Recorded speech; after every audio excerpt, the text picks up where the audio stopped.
사랑하는 성도 여러분, 한 주간 동안 잘 지내셨습니까? 주일만 예배 드리고 이렇게 새벽에도 수요에도 자주 못 뵈고 하니까 정말 보고 싶고 아른아른 그립고 그렇습니다. 가끔 가다가 이 성도님들을 뵙든지 혹은 전화로 통화를 하든지 하면 얼마나 반가운지요.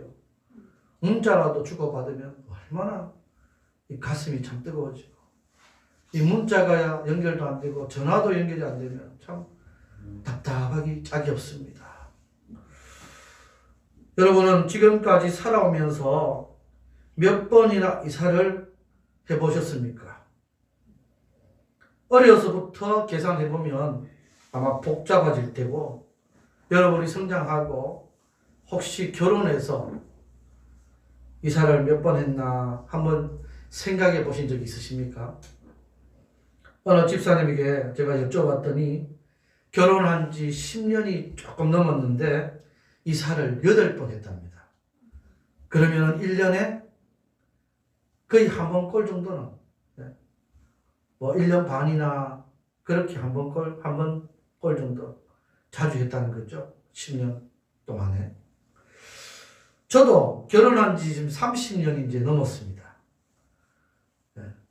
어느덧 세월이 그렇게 흘려본데 셀 수 없이 이사를 했습니다.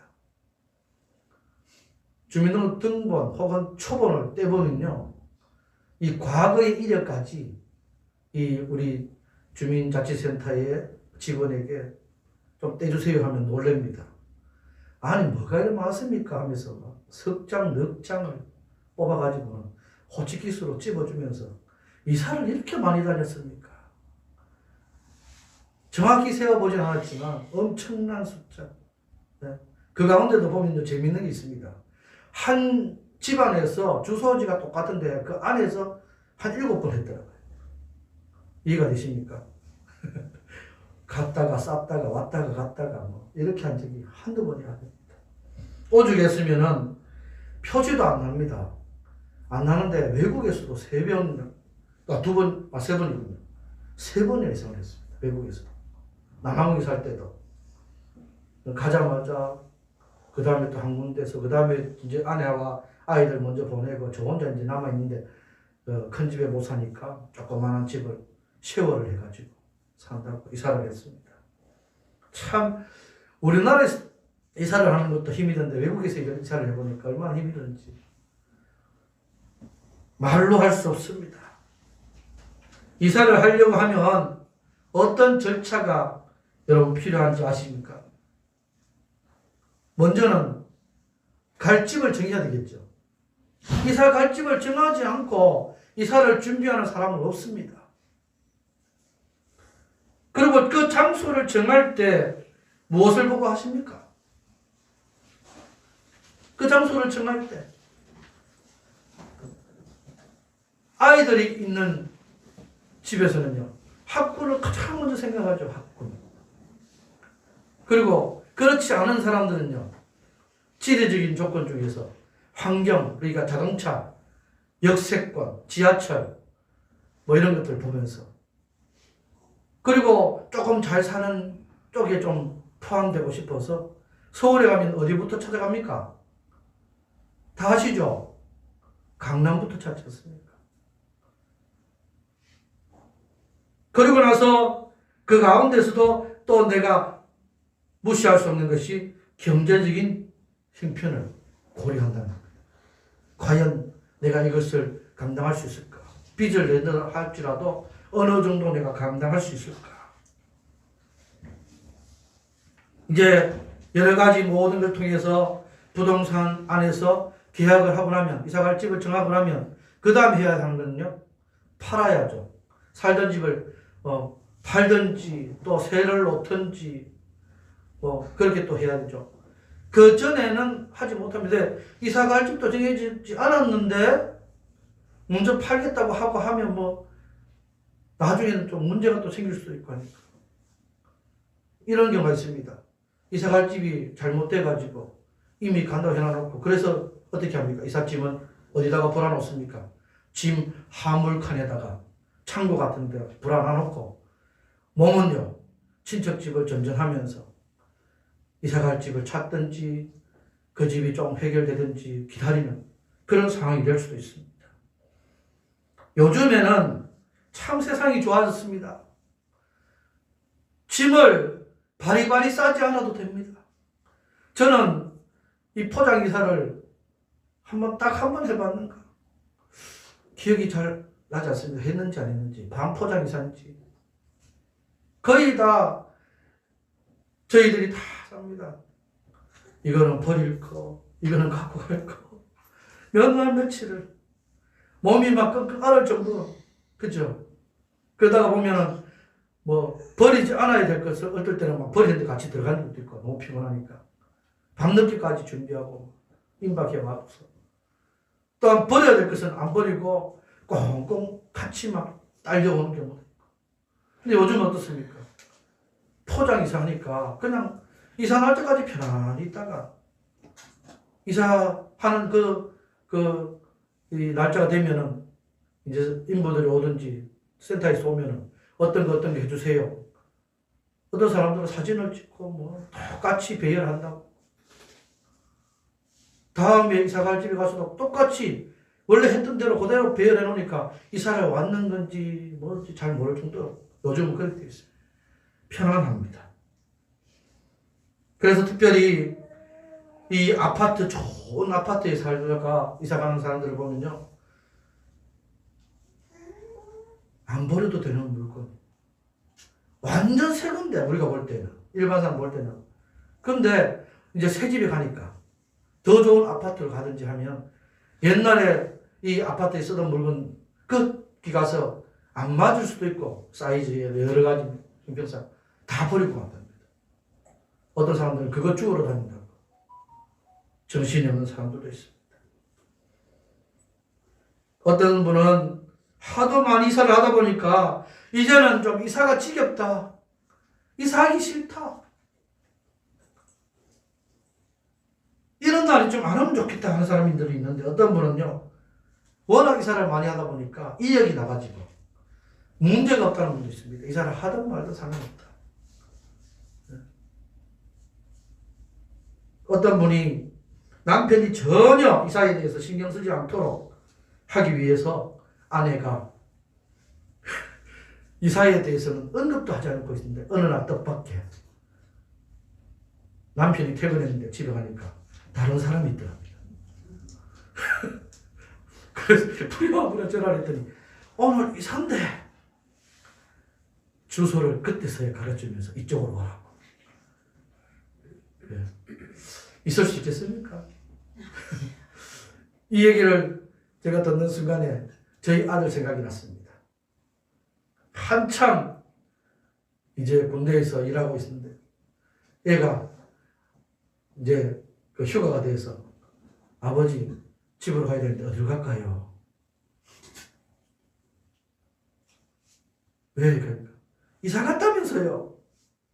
군대에 갈 때는 옛날 집에서 살다가 군대를 갔는데 지 물건이고 뭐고 다 그대로 놔두고 갔는데 이제 휴가 때가 돼서 온다니까 엄마하고 얘기가 됐는데 우리 이사했으니까 이쪽으로 와.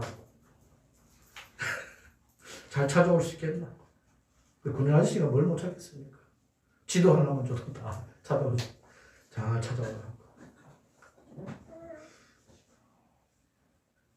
여러분 이 세상에서의 삶을 살아갈 때에 뜻밖의 이사를 하는 순간이 와도 절차가 복잡하고 힘이 드는데 여러분 이 인생이나 세상에서의 일을 떠나서 우리에게 엄청난 날이 다가오고 있음을 여러분 인지하고 계십니까?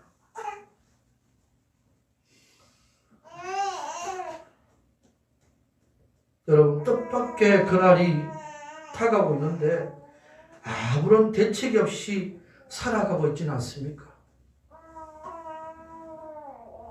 누군가에게서 들었지만 나와는 상관없다고 생각하고 살아가고 계시진 않습니까?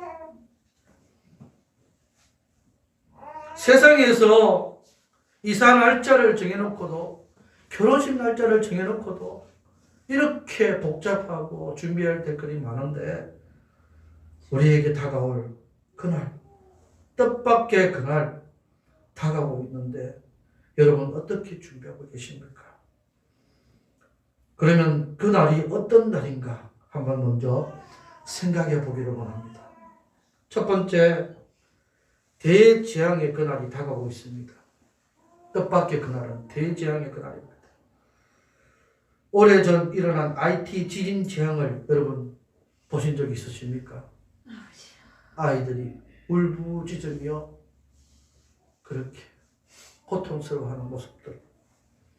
오래전에 중국 스촨성에서 일어난 지진 재앙 여러분 기억하고 계십니까?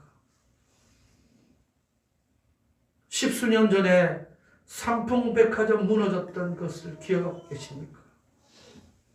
이것은 자연재해보다 인재에 가깝다고 말씀을 하죠.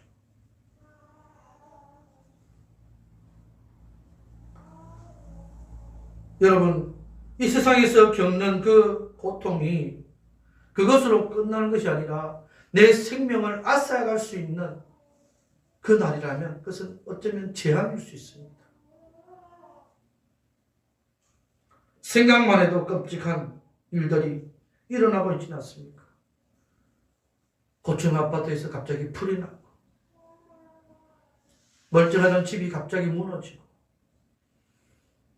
잘 타고 가던 배나 비행기가 떨어지거나 또한 침수가 되고 잘 다니던 자동차가 그냥 부딪혀서 사망하게 되는 일들이 얼마나 많습니까? 어쩌면 그 대재앙의 그날, 뜻밖의 그날은 꼭 지구가 멸망하거나 주님이 오셔서 나타날 수 있는 일들만은 아닌 것입니다.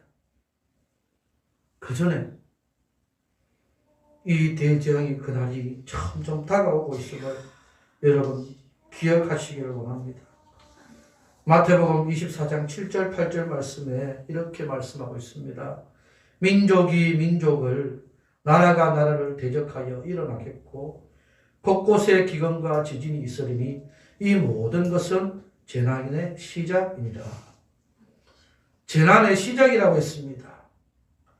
지금 그 재난의 시작들이 무르익어가고 있습니다. 이미 오래전부터 민족이 민족을, 나라가 나라를 대적하여서 전쟁이 일어났고 기근, 아프리카 땅을 위시해서 모든 전역에 지금 기근이, 지진은 우리나라도 피해가지 못하고 있습니다. 이미 무섭게 세계 곳곳에서 이러한 일들이 일어나고 있습니다. 우리나라도 지금 잠시 휴전 상태로 있는 것이지 언제, 어느 시에 어떠한 일이 일어날지 알 수 없습니다. 뜻밖의 그날은 순식간에 찾아온다는 것을 잊지 마시기를 바랍니다. 두 번째는 환난과 핍박의 그날이 다가오고 있습니다. 앞서 언급한 재앙은 신앙인들만 당하는 것이 아니고 모든 사람이 겪는 재앙입니다. 오늘 본문에 보니까 이날은 온 지구상에 거하는 어떤 사람에게? 모든 사람에게 이 말이야. 그런데 환난 핍박의 그날은 신앙인들이 당하는 이유가 있다는 것을 말하고 있습니다. 그것은 신앙, 다시 말해서 믿음, 하나님을 내가 믿고 있다, 예수님을 따라가고 있다는 것 때문에 당하는 핍박입니다. 말세에 뜻밖의 그날이 임하는, 그날이 다가올 때에 우리 성도가 겪어야 할 무서운 재난입니다. 마태복음 24장 9절에서 12절의 말씀에 보면 이렇게 말씀하고 있습니다. 그때에 사람들이 너희를 환난에 넘겨주겠으며 너희를 죽이리니 너희가 내 이름 때문에 모든 민족에게 미움을 받으리라. 그때에 많은 사람이 실족하게 되어 서로 잡아주고 서로 미워하겠으며 거짓 선지자가 많이 일어나 많은 사람을 미혹하겠으며 불법이 성함으로 많은 사람의 사랑이 식어지리라. 그때는 어느 때를 말합니까? 마지막 때를 말합니다. 너희는 누구를 말하고 있습니까? 예수님을 믿는 성도, 하나님의 자녀인 성도들을 말하고 있습니다. 그래서 너희가 내 이름 때문에, 예수님을 믿는 성도들이 예수님의 이름 하나 때문에 모든 민족에게 무엇을 받는다고요? 미움을 받는다. 그때에 많은 사람, 성도들이 말합니다. 실족하게 될 것이다. 그런데 서로 잡아주는 사람도 있을 것이고 미워하는 사람도 있겠다. 거짓 선지자들이 일어나서 많은 사람들을 미혹할 것이다. 이렇게 실족하는 그 사람들에게 더욱더 미혹의 손길들을 뻗쳐가고 있다고 말하고 있습니다. 불법이 성함으로 많은 사람의 사랑이 식어지리라. 지금 코로나 때문에 교회가 핍박받고 잘못한 것들도 있지만 잘하는 나타나지 않고 이것을 가지고 아주 목적을 가지고 말살시키는 사람들도 있을 것입니다. 왜? 말세에는 이런 일이 일어날 것이라고 성경에 기록하고 있기 때문입니다. 제가 그냥 추측으로 말한 것이 아닙니다. 성경 말씀에 보니까 이러한 환란의 때가 되면 예수님의 이름 때문에 모든 민족에게 미움을 받는 사람들이 일어날 것이고 거짓 선지자들이 나타날 것이고 잡아주고 하는 사람도 있겠지만 미워하는 사람들도 많이 나타납니다. 불법이 성한 것. 네. 얼마나 많은 불법들을 행하고 있습니까? 물론 다 잘한 것은 아닙니다. 그 중에는 정말 잘못된 그런 신앙관을 가지고 나타나는 사람도 있습니다. 그런 사람들 때문에 그리고 온전치 못한 그런 예수님의 이름을 거들먹거리지만 이것은 정말 정통이 아닌 이단들이 설치는 것 때문에 핍박받게 됩니다. 멀리 볼 것도 없습니다. 북한을 보면요. 예수님 믿는 것 때문에 핍박받아서 죽은 사람들이 수없이 많습니다. 북한 안에도 지하교인들이 있다고 그러죠. 숨어서 있는. 여러분, 우리 들으셨지 않습니까? 우리 이순실, 우리 이만갑의 큰언니. 오셨죠? 우리 교회에 오셔가지고 간증을 들었지 않습니까? 거짓말이 아닙니다. 요즘 제가 이제 그만 우리를 구해 주시라요 라고 하는 책을 하나 선물 받아서 씁니다. 그 책을 지금 요즘 읽고 있는데 북한에서 예수님 믿는 믿음 때문에 감옥에서 갇혀 있는 죄수들이 얼마나 많은지. 일제시대 때는 정말 한 사람이 서 있을 정도로 그렇게 작은 그런 이 감옥소, 고문실에서 그냥 하루 종일 그것도 며칠 이상을 꼼짝없이 서서 있으면요 몸이 거의 굳는답니다. 그래서 뭐 죽든지 어쩌다가 살아나면 또 이래도 사는구나 하고 또 풀어주기도 하고 그렇게 한다는데요. 북한은 제가 책을 보니까 15일 동안 허리를 90도로 굽혀서 그 자세로 그대로 있도록 며칠 동안요? 15일 동안 15시간이 아니라 15일 동안 이거는요 고문축에도 안 낀답니다. 여러분 잠시 동안이라도 여러분 똑같은 자세로 1시간을 그대로 있을 수 있습니까? 못 견디죠. 허리가 끊어질 듯이 아플 것입니다. 겨울에 옷을 다 벗겨서 눈밭을 기게 하고요. 바가지로 찬물을 끼얹어서 바깥에 1시간을 세워서 온몸에 동상이 걸리게 하고요. 그래서 정신을 잃으면 전기 공봉으로 정신을 차리도록 깨우기도 한답니다. 이런 박해가 북한에만 있는 것이 아니라 이 박해 순위 1위인 북한에 이어서 이란이라는 나라에서 사우디아라비아라는 나라에서 소말리아라는 나라에서 몰디브라는 나라에서 아프가니스탄이라는 나라에 있어. 예멘이라고 하는 나라에 있어. 라오스라고 하는 나라에 있어. 우즈베키스탄이라고 하는 나라에서 똑같은 것을 지금 닮아가고 있다. 따라가고 있다. 점점 더 그 나쁜 것은 확산되어 가고 있습니다. 그래서 이것을 바이러스라고 하는가 봐요. 바이러스. 나쁜 것 때문에. 과거에 우리가 일제시대에 겪었던 일이나 6.25 전쟁 때 겪었던 일을 지금 우리가 직접 체험해보지는 못하지만 그와 같은 날이 뜻밖에 올 수 있다는 것을 여러분 기억하시기 바랍니다. 코로나19 때문에 우리가 지금 마음껏 숨쉬지 못하고 마음껏 웃지 못하고 마음껏 찬송하지 못하고 마음껏 기도하지 못하고 마음껏 예배드리지 못하고 마음껏 사람들을 만나서 이야기하지 못하고 어쩌면 시작에 불과합니다. 여러분 그날이 오기 전에 여러분들은 알곡이 되시기를 주 이름으로 축원합니다. 바람에 흩날리는 쭉저기가 되지 않도록 딱 붙어있는 우리 성도들 되시기를 주 이름으로 축원합니다. 세 번째는 뜻밖의 그날은 주님 재림의 그날입니다. 마태복음 24장 29절 이하에 보면 이렇게 말씀합니다. 그날 환난 후에 즉시 해가 어두워지며 달이 빛을 내지 아니하며 별들이 하늘에서 떨어지며 하늘의 권능들이 흔들리리라.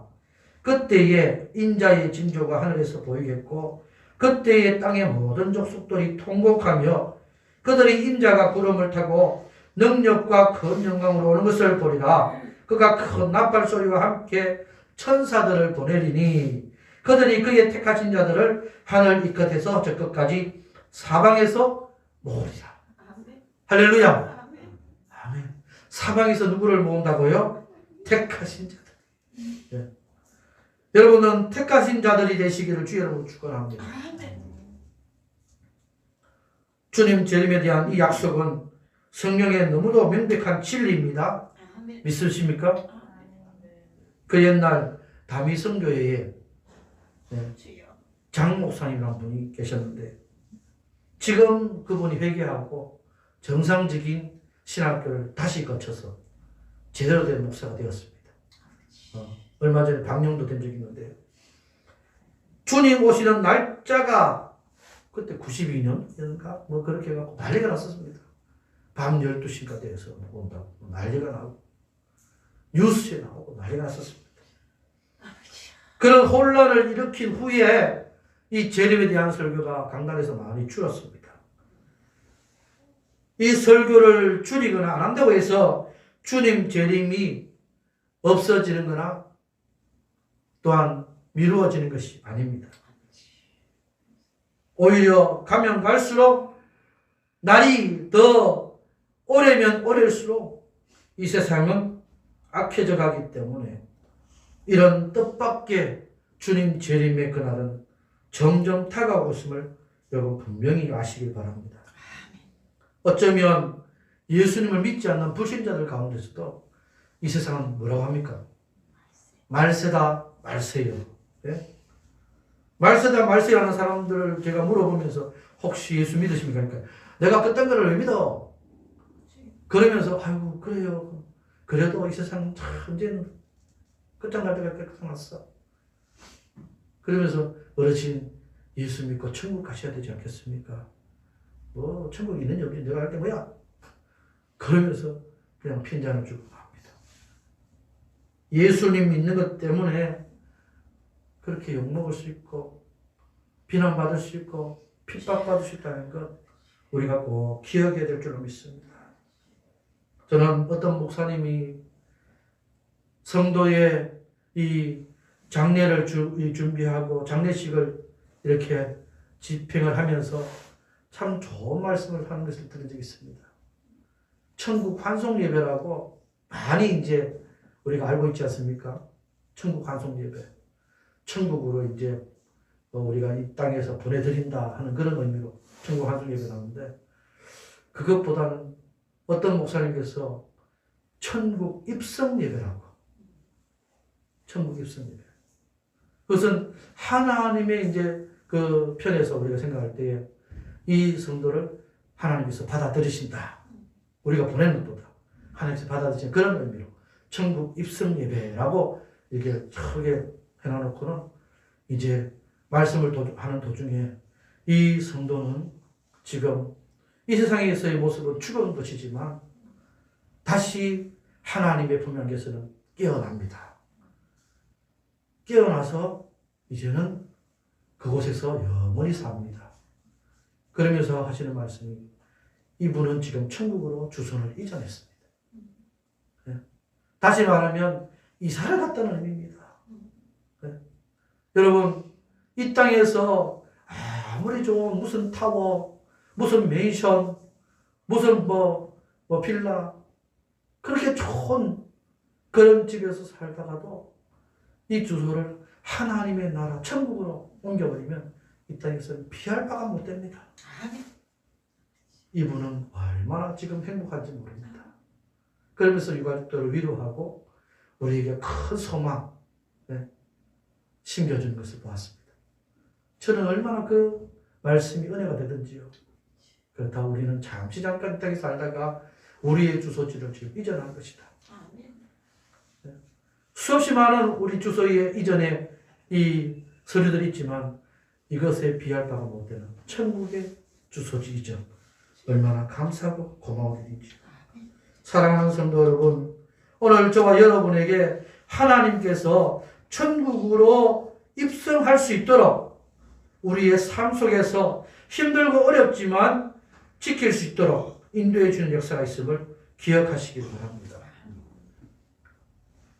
특별히 담이 선교회의 그 관계자 여러분들이었거나 지금도 여러 많은 이단들이 이렇게 내놓는 예수님의 재림의 날 혹은 이미 재림했다고 하는 그런 사람들의 얘기를 여러분 들어보면 그런 엉터리가 없습니다. 다시 오실 주님의 그 날짜는 아무도 모릅니다. 네. 어떤 그 광고에서 이런 말도 하죠. 내가 하는 이 비법은 며느리도 몰라. 네? 사랑하는 아들도 몰라. 아무리도 안 가르쳐준다는 거죠. 자기가 죽기 직전에 특별한 경우에 누군가에 접촉했던 그런 의미를 갖고 있습니다. 그런데 주님이 오시는 그날은 아들도 모릅니다. 오직 누가 하시느니라? 아버지만 하시느니라. 네.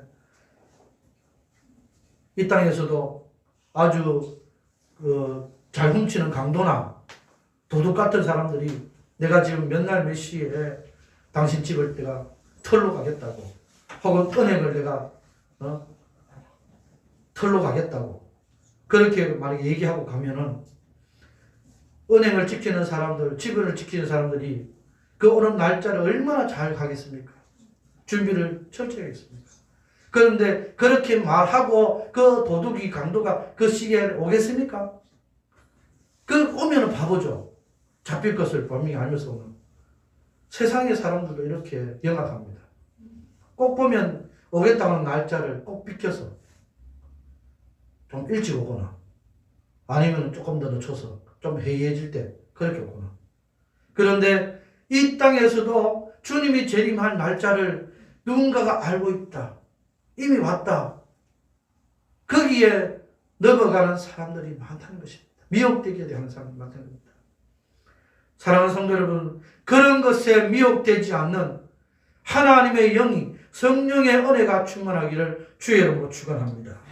오직 그날은 알 수 없지만 이미 다가오고 있다는 것을 깨달으면 우리가 어떻게 준비하면 되는지 준비하면 됩니다. 철저히 대비하면 됩니다. 어떻게 우리의 그 뜻밖의 그날, 무시무시한 그날 우리가 준비할 수 있겠습니까? 첫 번째, 진리의 믿음으로 준비하십니다. 진리의 믿음은 오직 예수 그리스도 뿐이십니다. 누가복음 21장 31절부터 33절의 말씀이 이렇게 말씀합니다. 이와 같이 너희가 이런 일이 일어나는 것을 보거든 하나님의 나라가 가까이 온 줄을 알라. 내가 진실로 너에게 말하노니 이 세대가 지나가기 전에 모든 일이 다 이루어지리라. 천지는 없어지겠으나 내 말은 없어지지 아니하리라. 하나님의 나라가 가까이 온 줄 아는데 어떻게 하면 이것을 잘 대비할 수 있느냐? 천지는 믿지 못하지만 내 말, 누구의 말요? 예수님 말, 하나님의 말씀 없어지지 않기 때문에 그것을 다 붙잡으면 된다는 것을 말씀하고 있습니다. 하나님의 말씀만이 진리입니다. 그 하나님 말씀만을 어디에서 가르칩니까? 교회지 않습니까? 누가 가르칩니까? 하나님의 사람들이 가르치지 않습니까? 부족한 종이 우리 함께하는 성도들 중에서 이 고리, 이 끈을 놓치지 않도록 잡아줄 때에 그 잡아줌에 붙잡혀서 있어야 되지, 그 잡아주는 것을 미워하고 싫어하고 홀로 떨어져 나가는 것은 대비하지 못하는 그런 처사인 줄로 믿습니다. 두 번째는요, 스스로 조심해야 합니다. 오늘 본문에 보니까 너희는 스스로 조심하라. 스스로 조심하라. 그렇지 않으면 방탕함과 술 취함과 생활의 염려로 마음이 둔하여질 때에 뜻밖의 그날은 득과 같이 너희에게 말이라. 스스로 조심하라. 요즘 우리 스스로 조심해야 될 때지 않습니까? 우리 스스로. 제가 성도들 중에서 보면요, 나는 괜찮습니다. 마스크 안 써도 내가 안 걸리고 뭐 괜찮다. 안 씻어도 괜찮다. 이런 성도가 있습니다. 얼마나 참 안타까운지 모릅니다. 나는 예수 안 믿어도 괜찮고, 나는 교회 안 다녀도 괜찮고, 나는 이제는 이 믿음을 떨어버려도 괜찮고, 여러분, 괜찮겠지 않은 그 마음 때문에 방탕하게 됩니다. 방탕하게. 자유를 원하지만 그 자유를 어떻게 넘어서는 사람은 방종이라고 그러죠. 용기가 아니고 만연이라고 합니다. 자식 걱정, 먹을 걱정, 좋은 집, 좋은 차, 이런 것 때문에 생활에 염려를 하는 분들 얼마나 많은지요. 그런데 영적인 걱정은 왜 안 하고 사십니까? 내가 이 믿음을 잘 지키고 이 어려울 때에 내가 신앙을 잘 지킬 수 있도록, 여러분, 심령이 무뎌지지 않도록, 마음이 해해지지 않도록, 어떨 때 건강 조금 잃어버리고 뭐 그냥 이런 사람들 말이 캐세라 캐세라, 마음대로 되라, 뭐 이제는 뭐 살다가 죽는 것이 끝이다, 이런 마음 먹지 않습니까? 여러분, 그런 마음 먹지 않도록 준비 철저히 대비 잘할 수 있다. 제가 어린 시절에 현풍이라고 하는 대구 경교의 아주 시골 깡촌이었습니다. 거기도 살았었는데요. 그곳 마당에 주인집 아이들과 함께 참새 덫을 한번 놓았던 적이 있습니다. 참새 덫을 어떻게 놓느냐면 마당에 먹이를 펼쳐놓고요, 커다란 소쿠리를 하나 엎은 데다가 막대기를 하나 딱 걸쳐놓고는 거기에 줄을 하나 딱 매달아서 거기에 이 새가 들어가서 모이를 쫙 쫓아 먹을 때 그때 이 줄을 탁 잡아당기면 탁 떨어지면서 소쿠리가 탁 퍼집니다.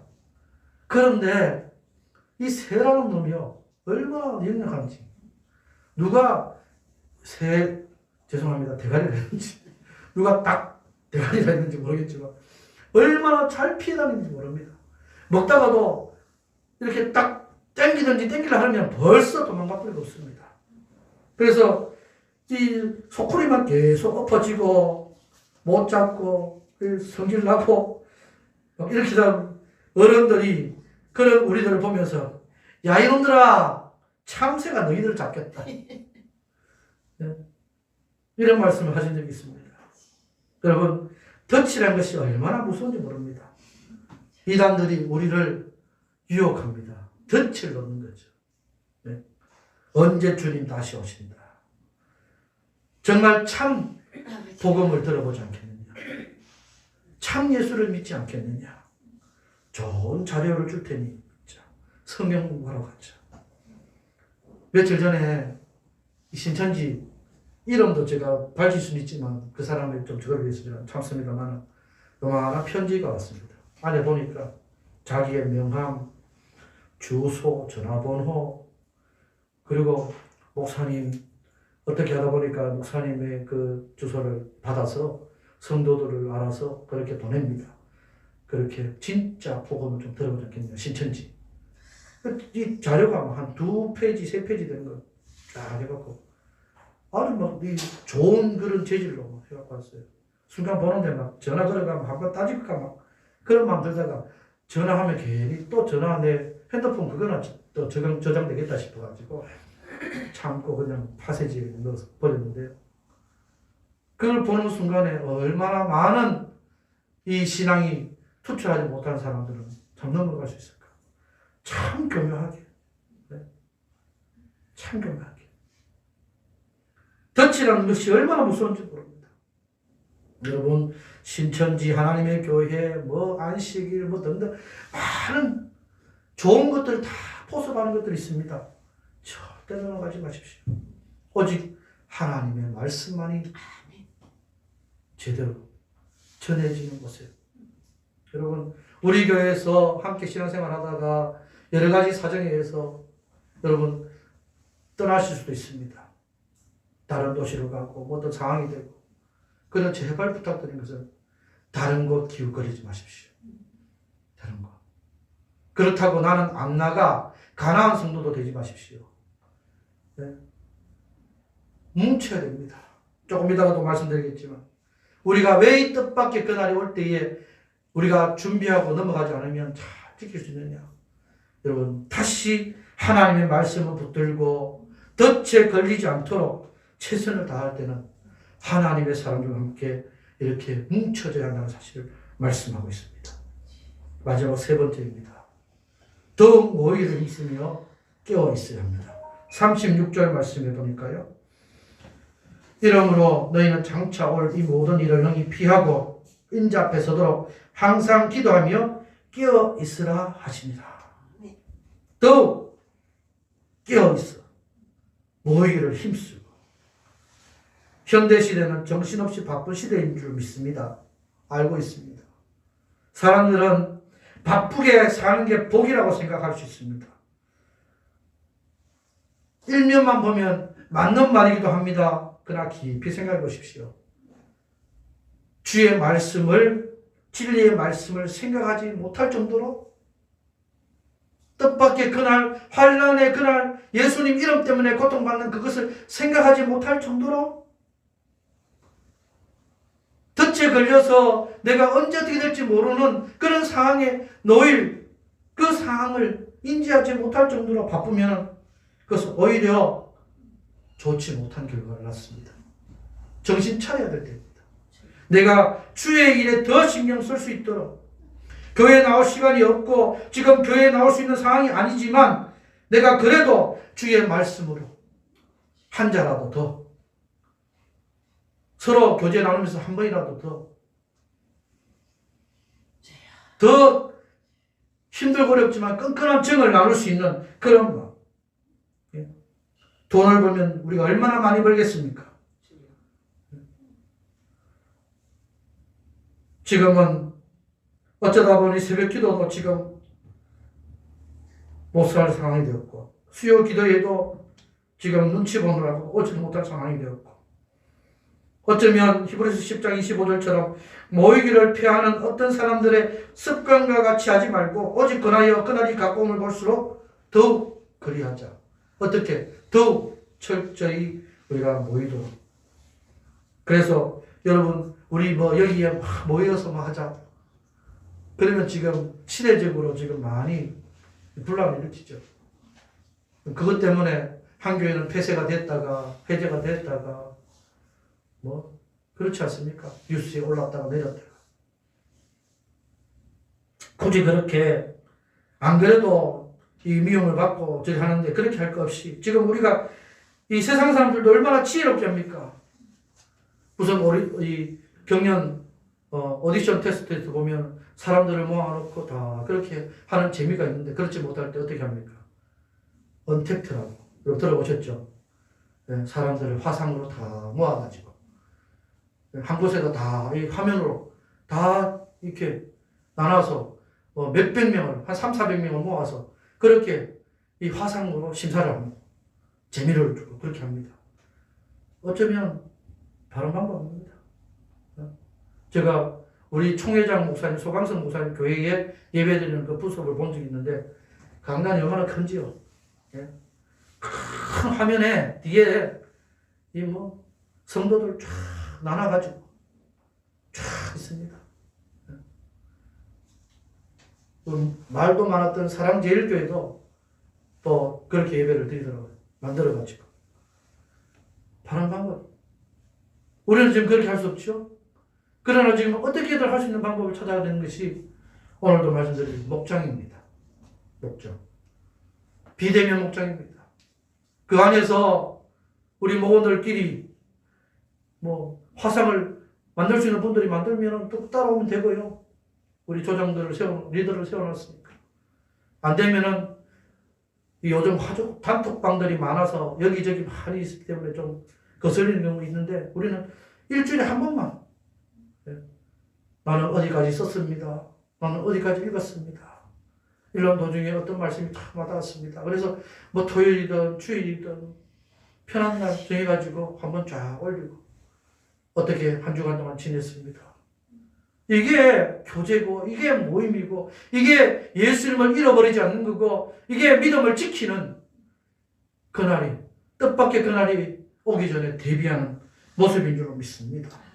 사랑하는 성도 여러분, 우리가 지금은 주일 저녁 예배도 드리지 못하고 수예배도 드리지 못하고 또 오라서지도 못하고 여러 가지 많은 힘들 일이 있지만 여러분 꼭 기억해야 될 것은 이제는 코로나가 끝날 시점이 다가온다는 거죠. 완전히 끝나지 않더라도 이제는 백신 맞으면서 치료제 하면서 특별한 이 기저병이 없는 분들은 걸렸다가도 감기나 독감처럼 사라지기도 합니다. 지금 많은 분들이 확진됐다가도 많은 분들이 또 해결받고 퇴원하고 어찌 보면 큰 대수롭지 않을 수도 있습니다. 그런데 이것을 지금 특별하게 많이 이제 부각시키면서 하니까 힘들고 어려운 상황이 되는데 이 코로나도 사라집니다. 사라질 때에 지켰던 믿음을 가지고 다시 교회에 충성할 수 있도록. 왜? 이전에 하고 싶어도 하지 못했던 것이 있으니까. 지금 여러분 이렇게 코로나가 있어도요. 여러분 슈퍼 가서 다 사지 않습니까? 마스크 쓰고 가서 물건도 다 사죠. 병원 가서 진찰받아야 될 게 있으면 하지 않습니까? 진찰받지 않습니까? 혹 꼭 만나야 될 사람도 있으면 만나서 식사도 하고 하지 않습니까? 커피숍 보면요. 다 마스크는 한쪽에 턱스크 하면서 마시고 있어요. 그런데 왜 교회는 한 번도 1년이 지나도록 왜 한 번 안 나오십니까?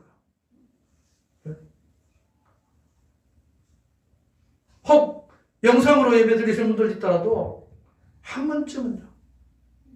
내 마음의 상태가 무뎌지지 않고 코로나 끝나면 이제는 하나님께 더욱더 열심히 하겠다는 그런 마음의 자세를 가지고 여러분 최선을 다하시는 모습을 지녀야 될 줄 믿습니다. 말씀을 맺겠습니다. 뜻밖의 그날이 다가오고 있습니다. 뜻밖의 그날은 무시무시한 날입니다. 주님 재림의 날입니다. 환난과 핍박이 있는 날입니다.